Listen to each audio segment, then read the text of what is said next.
L'Académie des loups, c'est terminé et il est temps que je me lance dans un nouveau projet. Comme à chaque fois avant de commencer la création de mon univers, je rédige un petit synopsis de l'intrigue, pas très détaillé, qui va me servir de base pour tout le projet. Dès que j'ai mon idée bien en tête, je me lance dans la phase numéro 1 de la création de mon univers, à savoir les recherches. En fonction du genre du manuscrit et des thèmes qui y seront abordés, je fais plus ou moins beaucoup de recherches pour être certaine d'être aussi cohérente que possible, surtout lorsque les événements se déroulent dans notre quotidien comme dans la romance contemporaine. Toutes ces informations sont ensuite reportées dans mon cahier où je vais régulièrement les consulter pendant l'écriture du manuscrit. Pour ce projet, l'étape de recherche a duré 2 jours complets. Puisque je pars sur un projet de romance contemporaine se déroulant dans un lieu existant, j'ai dû vraiment pousser mes recherches pour que l'univers soit aussi cohérent avec la réalité que possible. Lorsque je travaille sur un univers fantastique, ce n'est pas du tout la même méthode. Généralement, les recherches prennent un seul jour et ensuite, pendant le deuxième jour, je travaille beaucoup sur la création de l'univers, donc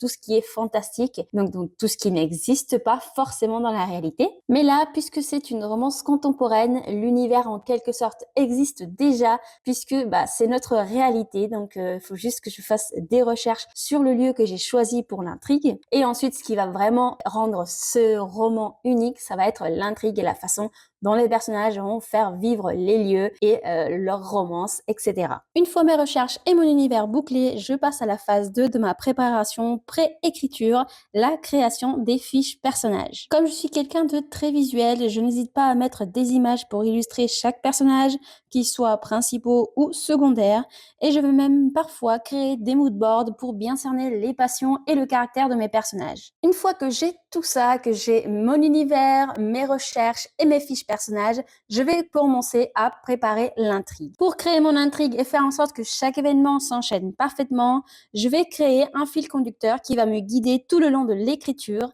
et pour ça, je me sers de petits papiers où je marque chaque événement de l'intrigue et j'essaie de les disposer en fonction de ce qui semble le plus logique pour l'histoire. Une fois que j'ai trié un petit peu tout ça et que j'ai trouvé mon fil conducteur pour l'intrigue, je passe à l'écriture de mon descriptif, c'est-à-dire le plan plus détaillé de l'intrigue. Le descriptif, c'est vraiment le point de repère que je vais utiliser tout le long de l'écriture, puisque déjà, ça va me permettre de repartir l'intrigue en plusieurs chapitres et de connaître le nombre de chapitres, du coup, que mon roman va faire. Mais surtout, le descriptif va me permettre de garder un point de repère pour ne rien oublier dans l'histoire. Puisque souvent, je fais pas mal de choses en même temps de l'écriture, ou même travaille sur 2 projets, eh bien, j'ai besoin d'avoir clairement en tête les choses qui doivent apparaître dans l'histoire pour qu'elles soient comme je l'ai imaginé. Une fois le descriptif terminé, je peux commencer l'écriture, et puis je vous dis à bientôt dans un nouveau projet.